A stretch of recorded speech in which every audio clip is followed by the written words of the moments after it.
Let's sit nice and tall and close the eyes. Take a breath in, know that you're being nourished. And as you breathe out, know that you're peace. Literally say it to yourself, I am peace. I am peace. I am peace. I am nourished with each breath. And through each breath, I come to know myself as peace.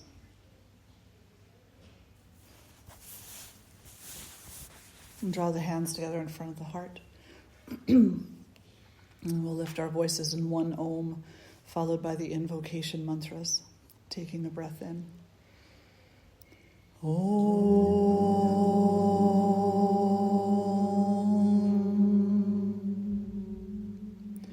Shri Guru Bhyo Namaha. Hari Om. Ganana Antva Ganapati Gom Havamahe Kavin Kavinam Upamashravastamam Jestarajam Brahmanan Brahmanaspata Anashrinvanuti Basidha Sadhanam Mahaganapataye Namaha Prano Devi Saraswati Vajebhir Vajinivati Dhinama Vitriyavatu Anu Divo Brahataf Parvatada Saraswati Ajata Gantu Yagnyam Havan Devi Jujushana Gritachi Shagmam Novacha Mushati Shrinotu Vagdevye Namaha. And gently releasing the hands and fluttering the eyes open. My son is just so timely. He's always sending me little articles and whatnot. And today, he sent me this one. Oh, now I have to find it. There it is. Negative thinking, a dangerous addiction. And does that just happen to be what we were going to talk about today? So I just messaged him and said, timely, very timely. So negative thinking. What is negative thinking? Oh boy. Negative thinking is anytime you insult yourself or another individual. Negative thinking is anytime you limit yourself or another individual. Negative thinking is anytime you cast doubt upon yourself or another individual by way of your thoughts. It's any time that you commit a violence to yourself or another individual by way of your thoughts. We all have negative thinking. It's almost bred into us, enculturated into us in this United States of America, you know. We're taught how to think negatively about ourselves. Just look at the billboards when you're driving down the street. You know, they're telling you, expect divorce. Expect something that you're going to need somebody else to settle the argument for you. Expect that you should look this particular way, have this kind of money, drive this kind of car. And on the face of it, it might not seem like these types of things lead to negative thinking, like billboards and magazine articles and commercials on television. But the reality is they do. And interestingly, I was reading something yesterday, and it stated, excuse me, allergies. It stated that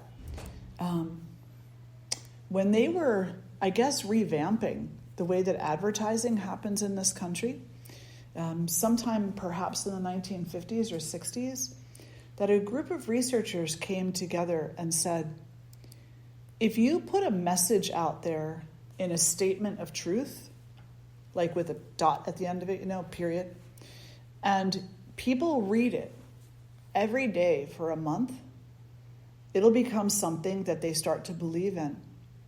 And if they see it often enough, eventually, no matter what else you introduce to them, that will remain a diehard truth. negative thinking, right? We don't want to have body dysmorphia, right? We don't want to have a sense of insecurity as we age. We don't want to have the inability to trust others. But what are we constantly told every single day? Your body has to look a certain way. Once you hit a certain age, you're not as useful anymore, right? How can you trust people when, there's all kinds of crazy things going on in the world? So these types of statements that we're constantly vulnerable to have led us to chronic negative thinking. Really interesting. And I look at that and I say, oh man, that really is politics in this country, isn't it? So much so. Everybody's trying to grab your brain, and have you think a certain way, see a certain way, be a certain way. But in yoga, that's not what we do. In yoga, we say, stop doing that. Stop being brainwashed. Stop being so critical of everything. Stop with the negative thinking. And instead, be brave. Be courageous. See something else. Think something else. Live a different way. People aren't always comfortable with that. They think it's weird. They're like, well, you're just looking through rose-colored glasses. You're just saying everything is divine because it's just easier than the anger that comes up when you recognize the horrible things in the world. I'm like, well, first of all, nobody's saying don't feel anger. That's not what anybody's saying. Anger is a very natural emotion. Of course we're going to feel that, But what we are saying is that, if you're experiencing anger over the injustices that you see in the world or because of certain situations, you very well have the ability within you to make some kind of change. So don't just complain. Don't just sit there and be angry, stomp your feet, and then let somebody else do the work. No, yoga says to you, be radically self-responsible, do something. Do something. Now, I know there's a lot of teachers that say do nothing because, be completely detached. And I'm like, no. You can't be completely detached. It's not possible in this world. You can be detached from certain things, absolutely. You can be detached from your ego, right? So to a degree, you can become detached from your ego to a degree. You can choose the healthy ego over the unhealthy ego. You can choose the positive building thoughts over the negative thoughts, so you could detach from negative thinking to some degree. To some degree, you can detach from your own tendencies to react to some degree. But to 100% degree, ain't gonna happen. It's just not gonna happen. But the more that you do empower yourself to detach, at least a little bit, the easier it becomes to navigate the rest of it. Because right now, I suggest to you that 99.9% of people in this world are just throwing all their energy at problems that aren't even problems. They're taking all their energy, all their breath, all their mindfulness, and they're tossing it at problems that aren't even the real problem. And the moment that you draw some of that energy back and say, you know what, I'm not going to throw this away anymore. I'm going to keep a little bit of it. I'm going to hold a little bit of it in my heart. I'm going to hold a little bit of it in my body. I'm going to hold a little bit of it, in my sleeping patterns, my eating patterns, my communication patterns, with the choices that I make. I'm going to keep some of this energy and utilize it for those things instead. When a problem does come along, that individual is going to have more resiliency to deal with it. And when you experience more resiliency within yourself, something else very magical happens. Negative thinking starts to disappear, starts to dissolve. The reason why we think negatively in addition to the brainwashing aspect of billboards and magazine articles and commercials on television and whatnot, the other reason is because there's an internal battle that's happening within each and every one of us. We know, we have an innate understanding about how we could be spending our time, spending our energy, how we could be investing love, peace, and every time we don't do it, it's like we've kicked ourselves again. And so we come to that place of negative thinking. There I go again. I guess I'm just not able. I guess I'm just not capable. I guess it's just not possible. Instead of saying, I've made a mistake, I'm going to correct myself. I'm going to take that energy back and I'm going to use it for something else that's more uplifting. Instead, we fall into that pattern of guilt, of needless guilt. Like there are some things, you got to feel guilty about some things in life, right? Because it's a human emotion and we're meant to experience it. But guilt is not meant to be a rampant self-annihilation of all the things I've ever done wrong and all the things I will continue to do wrong because I'm always wrong. It's not meant to be that, right? Guilt is not meant to be something that you lash yourself on the back with. It's just not. That's an austerity that is violent. You ever watch those movies where the priests are sitting there and they're lashing themselves on the back to minimize their human emotions and sensations? That's a violence. But here's the thing. You do that every single time that you talk negatively to yourself, and you do that very same thing symbolically every single time that you do not self-correct yourself. If you self-correct yourself, you'll build up your sense of confidence in your ability to. You'll build up your sense of purpose. You'll build up your sense of peacefulness within yourself. You'll build up the homeostasis, the proper functioning of all the systems of your being, physical, mental, emotional, spiritual. You build those things up the more that you correct yourself. And you knock yourself down the more you don't. And the more you knock yourself down, the more negative thought there'll be. Because the more guilt there'll be. Because you know what you're capable of. You know. We all know. And I'm not just saying this to you. I know this because I know this. Because I've had this experience where I've said to myself, I am not going to do that. Because I know that that's not the thing I should be doing. And then I do it. And then I sit there with a little pout, and some negative thoughts running through the mind. And then I have to stop myself and say, no, not allowed. Nope. Let's turn it around. Gotta just correct myself. That's all. Just correct myself. And continue. Go sit down and chant. Go meditate. Go practice the harmonium until it sounds okay.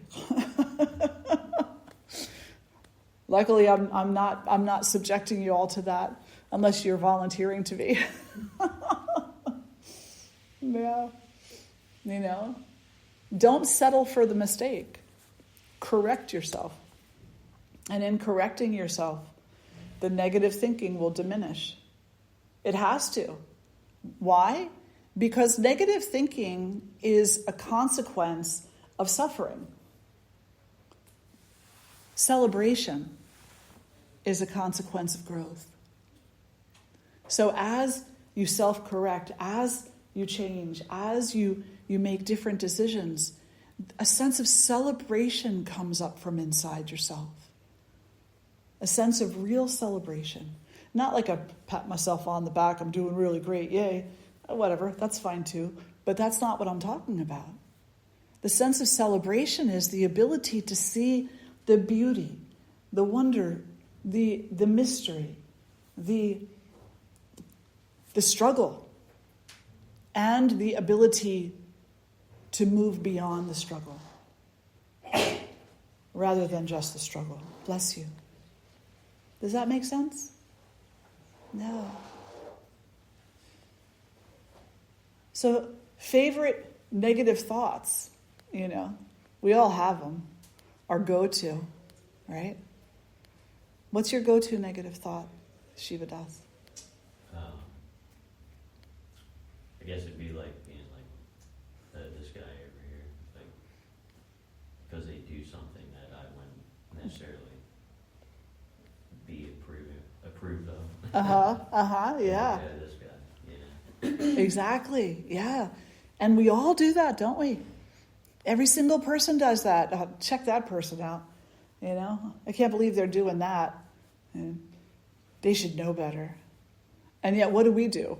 We turn around and we do the same thing, right?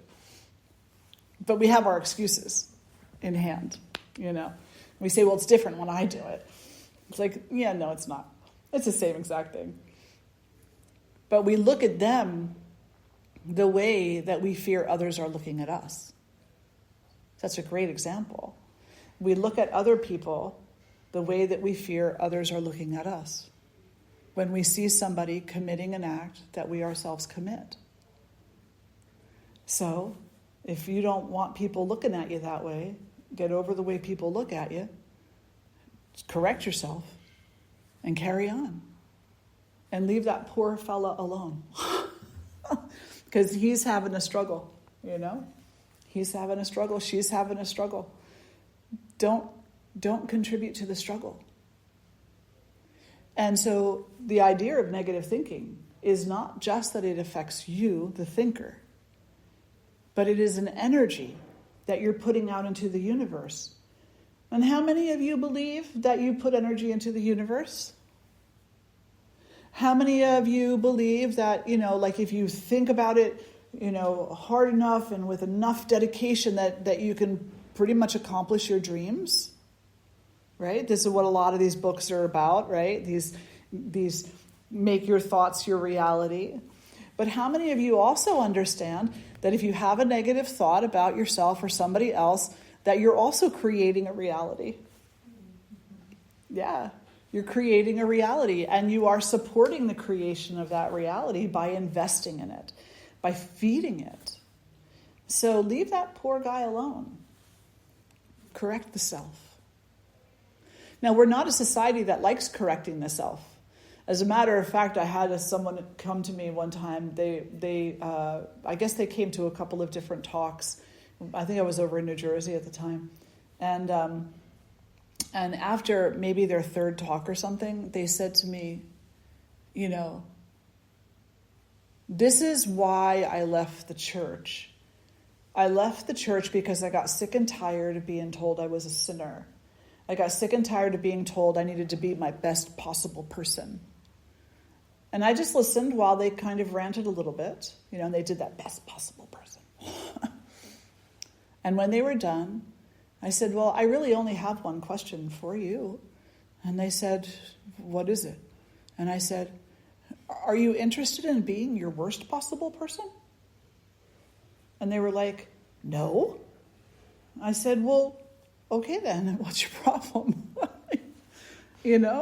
If you want to be your best possible person, if you want to experience the best possible happiness, if you want to know what joy is, if you want to experience peace, then what do you have to do? You have to correct yourself. No one's calling you a sinner. I don't believe in that. I'm not a sinner. You're not a sinner. You're a human being who makes mistakes and who also does really great things. You're a human being who's having an experience of being alive. Now, I do have faith in karma, and I do feel that there's a consequence to every action. We don't know what the consequence is going to be, though.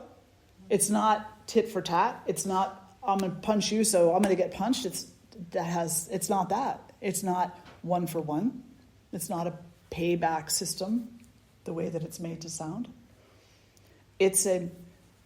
I'm investing in negative thinking and all of the things that go along with it, and I'm tired. Tired is the consequence of the karma of the investment. But some people make that investment, and initially they feel pretty hyped up. Initially they feel like they want to get even more involved in the drama of it. And so they get sucked in. But eventually, where does it lead them to? To being tired.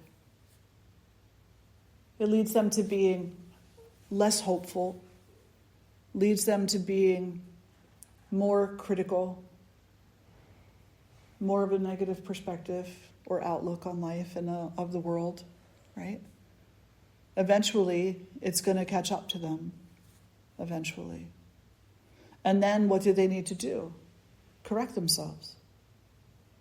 So that they're not being so drained all the time. So, what is your favorite negative statement? It's more of an action than a statement. When I know I should be doing something and I get distracted and end up sitting in front of the TV for hours instead of doing what I should be doing. Yeah. And I just feel like really upset with myself. You are not alone. So many people do that. And here's the thing. Why do we do that? Why is that the choice that's made? Why is the television, the Netflix, the Facebook, why are these things our go-to? What is it that we're avoiding? Life. We're avoiding life. Fear. We're avoiding fear. And we're avoiding making a correction. We're avoiding making a correction. And if we can say to ourselves the next time that we go and sit in front of the television, if we can say honestly to ourselves, I'm sitting here in front of the television about to watch this program because I'm avoiding correcting a situation in my life. Go ahead and watch the program, but at least you're being honest with yourself now about why you're doing it. About why you're doing it. And if you do that every single time that you take that escape, I can guarantee that eventually you won't. Eventually you'll be like, okay, so now that I've accepted that there's something I'm avoiding, now I can start to make baby steps toward it, toward doing what it is that I need to do, facing what it is I need to face, addressing what it is that I need to address. Because the difference between the two is you sit in front of the TV and it pulls your energy. It literally does. Like, you ever watch, like a Star Trek marathon or anything, I don't know, whatever, the CSI or something like that. People watch those two, for the Twilight Zone on New Year's Day or something. And by the end of it, you're like, oh my gosh, I feel like I just got hit by a truck, because basically you did. You got hit by an energy truck and it took all of your energy from you. But if you have something that needs to be handled and you handle it, then it's handled. And you don't have the burden of that on top of the burden of being sucked dry by the television set or by Facebook or Instagram or whatever it happens to be for a person. Because even if it's not in the front of the mind, as you're sitting there watching the show, there's a dialogue that's going on somewhere in the mind. Mm-hmm. And it's saying something like, you really should turn it off now and go do what you're supposed to be doing. Shut up. You really should turn it off now and go do it as you're supposed to be doing. Shut up. Stop talking to me. Try to watch the movie. But instead, we could say, you know what, you're right. I really should shut it off now and go do what it is that I'm supposed to be doing, what I need to be doing. And it's like meditation posture, right? So there's a really great book by, is it Mike Johnson? Michael Johnson. His last name is Johnson. It's called The Posture of Meditation. It's just a little tiny book. It's a phenomenal read, though. And in there, he talks about the posture, how to actually sit and why. And he's like, the first thing that you want to do is sit with alignment. You want to sit with alignment. You want to sit your body properly. So that means elevating the hips a little bit and making sure that you're in a comfortable position and, stacking the shoulders above the hips and making sure that the spine is extended and that the chin is not dropped or lifted too high and the crown of the head is lifting up. Proper alignment. And he's talking physical alignment. That just keep that open for a second. Right? He says, and then what happens is that alignment lends itself to a sense of strength, to a sense of groundedness, to a sense of stability. Alignment lends itself to stability, strength, confidence even. And those feelings, experiences lend themselves to resiliency. And not only resiliency, but also to a longing or a calling to become even more greatly aligned. Now, this is meditation, right? So it's physical primarily that we're talking about initially, but not really. Because what are we saying about negative thinking and correcting yourself is align yourself, come into alignment with yourself. Come into alignment, take the mental seat properly, the emotional seat properly. Make sure that your hips are slightly elevated, that your knees are not hurting, that your shoulders are above your hips. Make sure that the thoughts that you are producing in your mind are in attunement with your heart and with your Dharma. And as you do that, initially it's going to feel weird. Initially it's going to be like, I don't know if I can sit like this, because it's strange, it's different. But if you give it a chance, you'll start feeling grounded. You'll start feeling strong. You'll start feeling focused. You'll start feeling purpose.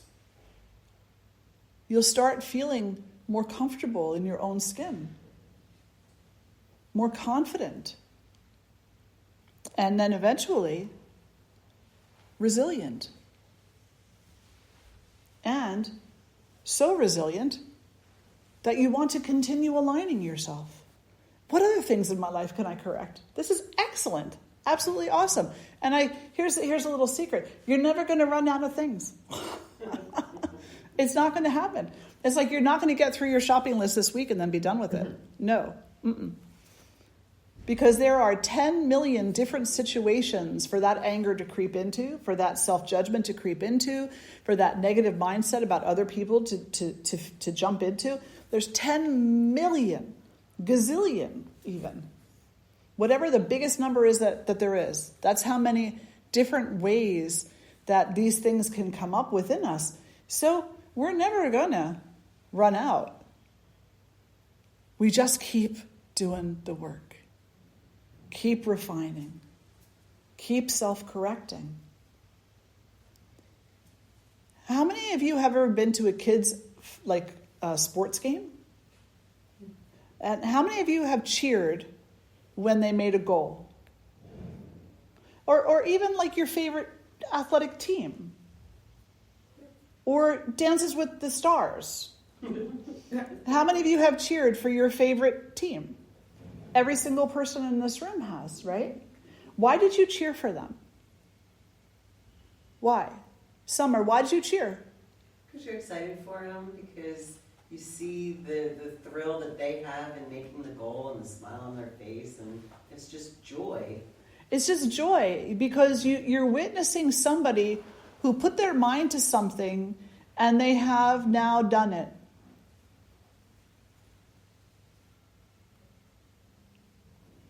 When's the last time you cheered for yourself because you self-corrected, because you came into higher alignment with your heart of your own self, with your Dharma?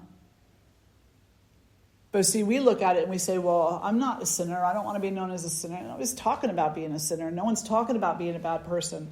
We're saying this is what you're capable of. Just like the athlete is capable of making the goal, and if all things fall into the place that, then they do, you're also capable of your goals. The goal of self-betterment, the goal of growth, the goal of change. And there are fewer things that need to fall into place for that to happen. Because really it's up to you and you alone. And this is where the non-attachment comes in.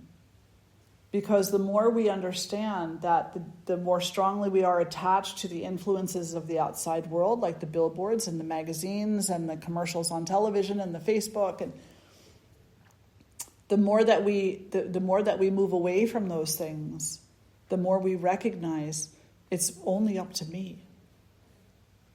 That's all. It doesn't matter what anybody else thinks or says. Because the only thing that they're thinking or saying is coming from their work to be done.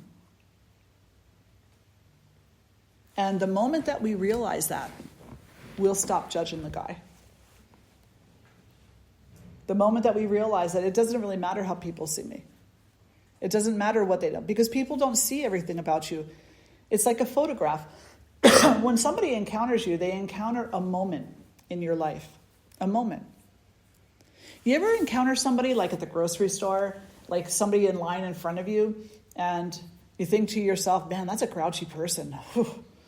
Right? Because maybe the way they said something to the cashier, and you don't even know that person. And you're like, you have just put them in a box and labeled it grouch. But you don't know. You don't know what that person's been through that day. You don't know. You don't know if their dog just died, or if they had an argument with their partner, or if they're worried about their kid who has a drug habit, or if they just lost their job, or if their family is in North Carolina in all of the flooding. You don't know. You don't know. So how can you give them that label? You give them that label because you're afraid of somebody else giving it to you. How do I look? What do people think of me? Because of the attachment to those outside influences. But the more that we detach from those influences in a healthy way, the less we're worried about labeling other people, because the less we're worried about being labeled. And then guess what that opens itself up for? Compassion, empathy. Oh, this person, I hope they're not going through anything too intense in their life right now. But if they are, may they know peace. May they receive relief. Why is that not the first thing we think of? Why is it not our go-to? Isn't that what you want people to say for you? That's really what we want. We want people to cheer us on. We want people to root us on. We want people to say, oh my God, you made the goal. The goal you set for yourself, whether I agreed with it or not, or thought anything of it. Yay for the goal that you made. Yay for the work that you did to get to the goal. Yay for the decision that you made to do the work to get to the goal. But instead, we're enculturated ass backwards. And as a result, we exist in fear. And when we exist in fear, something really strange happens, I guess. Strange is the right word. We become conformists. We become conformists. We try to hide in the crowd. We try not to bring too much attention to ourselves. We try to blend in. We try to homogenize everything and everybody so that we don't stand out because we're afraid. But when we do that, we lose ourselves. We lose so much about ourselves. I remember when I first started seriously walking the path of yoga, sat down with it and was like, I have done so much exploration into so many different traditions, and this is the one I keep coming back to. So this is the one that I'm going to spend some intense time with. And I started getting lectures from people. I started being told, why are you such an extremist? I'm like, what? Why are you being so extreme with this? Well, can you tell me how I'm being extreme? And initially it's always the initial impact of a thing, right? Initially, I was like doubting myself. Like, am I being extreme? Let's see. I don't tell anybody else that they should practice yoga. I don't tell anybody that they should be a vegetarian. I don't go around talking about it unless somebody asks me a question. I don't have a t-shirt on that says, hey, I'm yoga. I don't even bring it up. Can you tell me how I'm being extreme? Well, it's just what you're doing.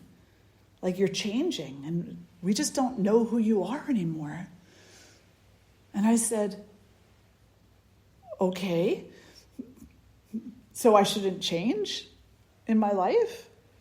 I should just always be that person that you knew, who was pretty much lost in the dark, by the way, and who had deep feelings of suffering and not a whole lot of hope about this life. I should just be that person forever because that's who you're comfortable with? No, I'm not going to accept that.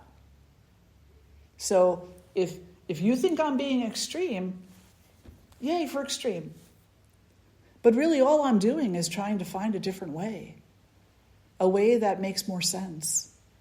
A way that is more supportive to me. A way that allows me to see that there is hope. There is faith. There is goodness. There are these things.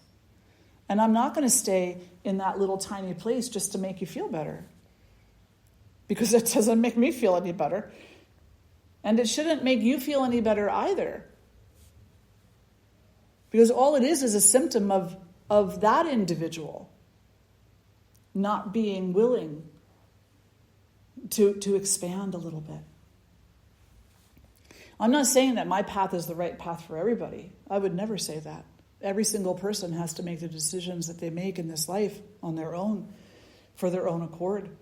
But what I am saying is, don't get stuck in less.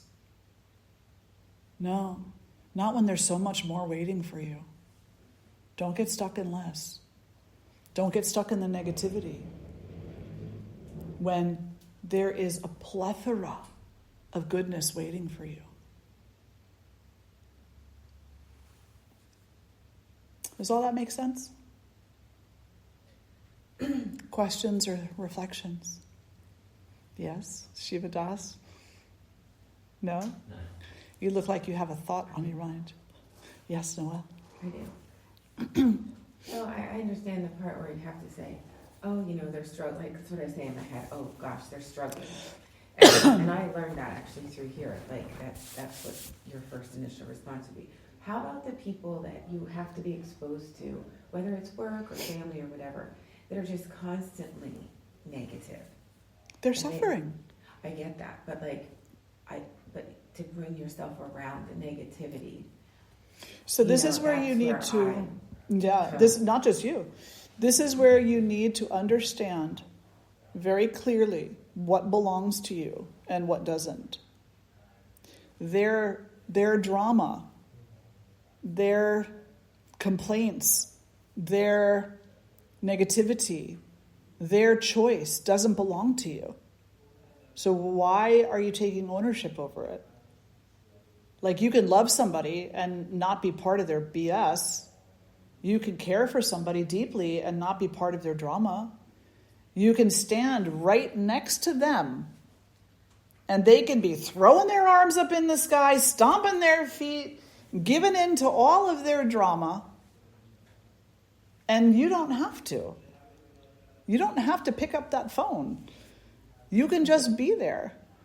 And you can be there, or you can be there from here. You can just be there in the mindset of, I love you. I have faith in your ability to heal. I have faith in your ability to know peace.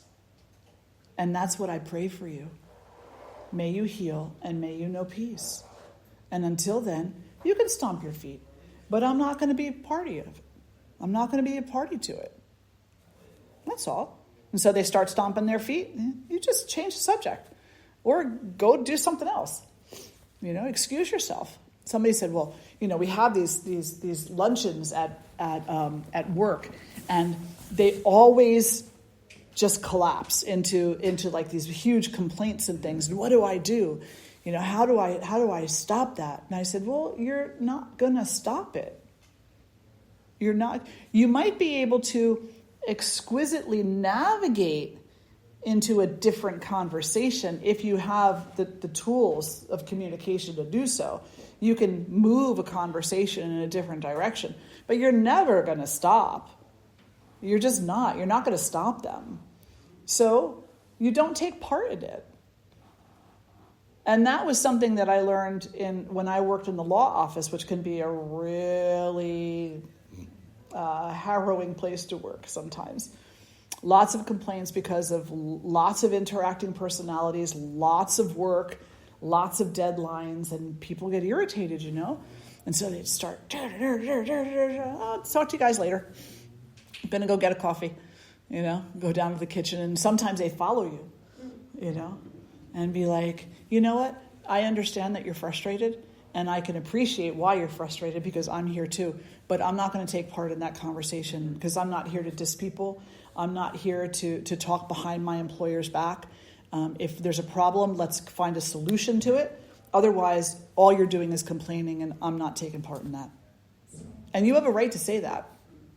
You have a right to say that. Absolutely. But the thing is, now, you have to not be afraid to be a little wave in the homogeneous ocean of enculturation. You have to not be afraid to be a little wave. Like, in yoga, we oftentimes say, the wave, right? And the ocean of bliss. But here we're saying the ocean is the enculturation and the brainwashing that people have gone through. It homogenizes all of us. So now you got to be brave and just do it. Just do it. I think there's more of a problem with just one individual person that you have to be exposed to. And It's the same thing. But then I think I feel guilt from it. You will feel guilt from it. Yeah. You will. You'll feel guilt from it, and you'll cry, and you'll say, oh my God, I'm such a bad person. How could I do that? Maybe I should just go back and let them stomp all over me again. Maybe I should just go back and let them shower me with their negativity. Yeah. Maybe I should just go back and give them all my energy so that I feel tired and fatigued, and so I have nothing else on my mind except for how freaking pissed off I am at them because they don't want to change. Does that sound familiar? Yeah. Yeah. So you've got to make a choice. You just got to make a choice, and you got to stop worrying about hurting their feelings because you're not hurting the feelings of a healthy person. You're not hurting the feelings of a healthy person. A healthy person's feelings will not be hurt. They will say, I understand. Do what you have to do while I'm working through this. An unhealthy ego will say, you just ruined my day. How dare you want to be your own person and not listen to me and my BS? I'm more important than that. They'll try to make you. They'll try to maneuver you. That's an unhealthy ego who's trying to attach itself. Doesn't that put a little bit of a different spin on it? It's like if a person is not willing to give you space to have your own peace of mind and your own sense of inner peace, that's an issue. That's an unhealthy person. And here's the kicker. We all do it, don't we? Every single one of us do it. Some more than others. But still, we all do it. So as you are feeling badly, just notice if one of the thoughts going through your mind isn't something like this. Oh, maybe I should apologize because what about when I need them to listen to me?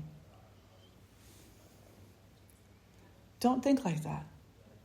Like when your drama comes up, when that's your go-to person, you're just two unhealthy people interacting with each other, in that moment when you're trying to give each other your drama. That's just two unhealthy people. So be a healthy person and say, I'm not going to go to that person. I'm not going to go to that person for my drama. And I do not wish for them to come to me with their drama. But what I will do is invite them into a healthy relationship. And a healthy relationship has communication, A healthy relationship has boundaries. A healthy relationship has respect. A healthy relationship has space, room, elbow room. A healthy relationship allows you to come and go. Not to come and go because of the ego, but to be present or to go about your business with the things that you need to go about your business with.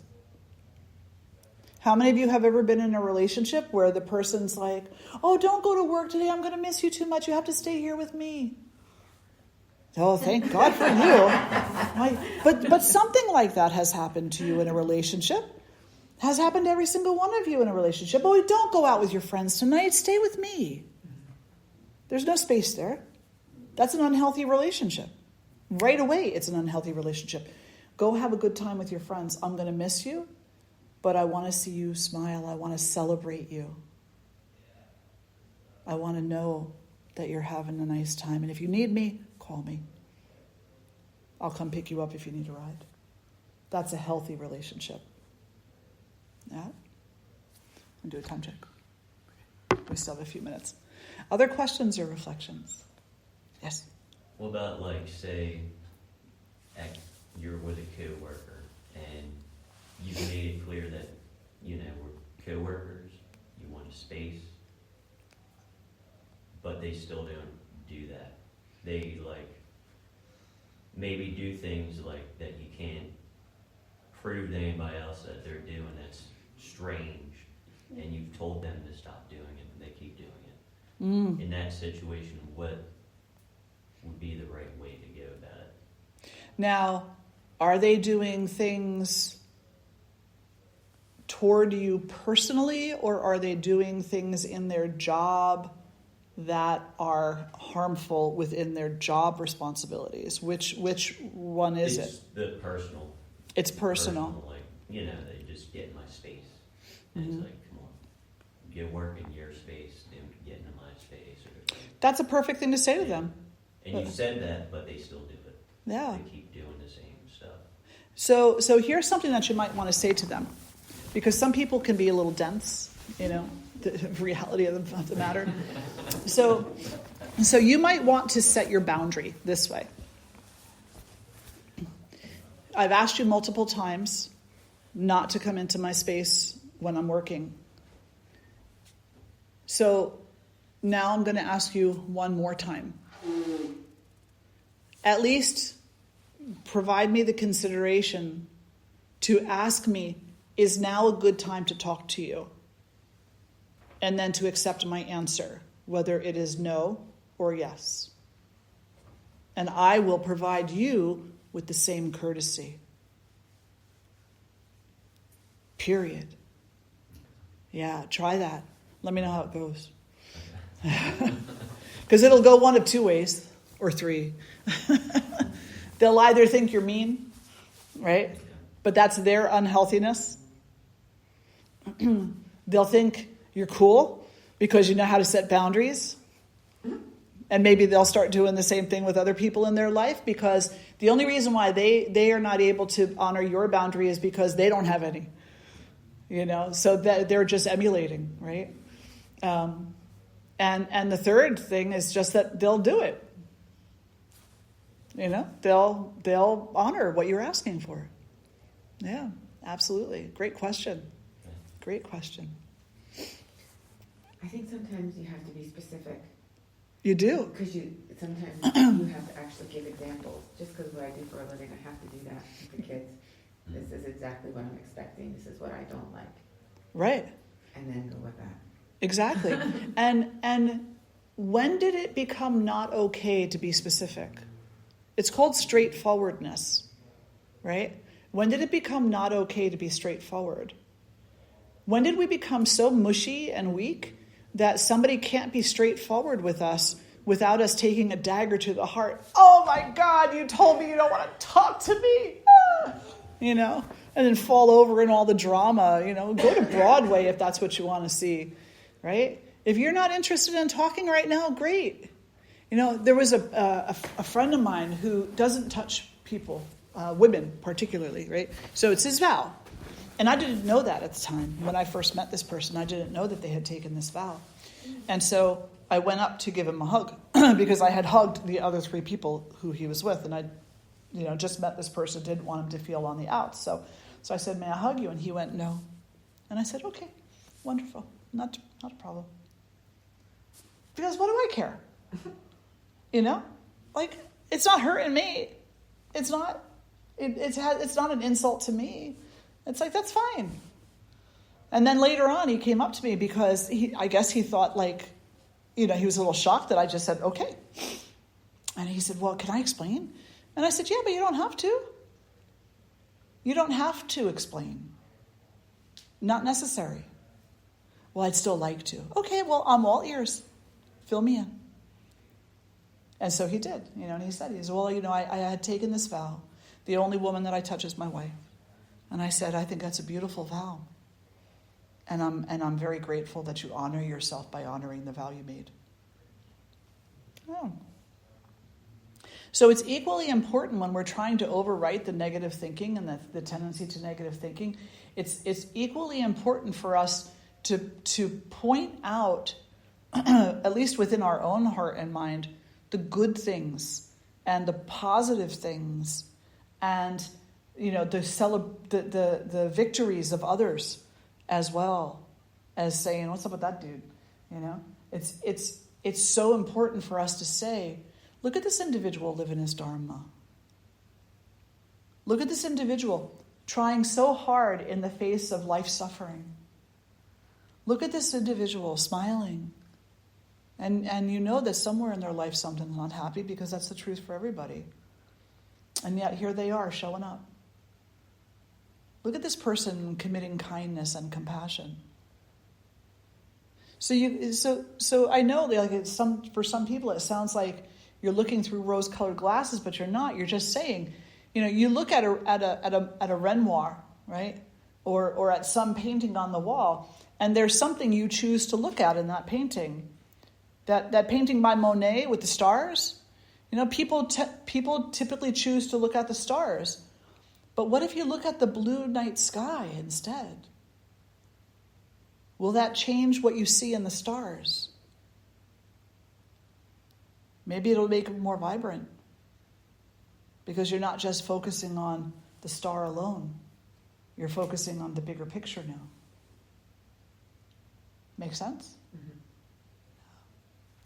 Any other questions or reflections? We're good? Are you all ready for waffles? Mm-hmm. Let's sit nice and tall and close the eyes. Breathing in, know that you're being nourished. Goodness is coming to you abundantly. It doesn't mean that the difficulty doesn't exist, but it's not the only thing. So stop treating it like it is. Instead, receive that goodness. You're like, welcome. Welcome.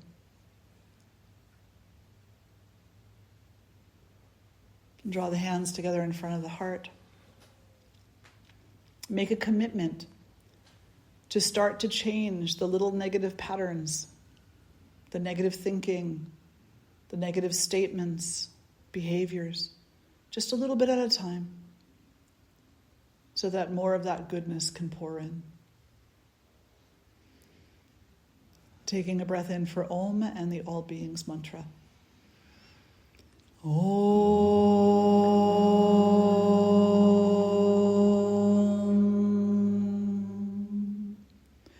Loka samasta sukhino bhavantu.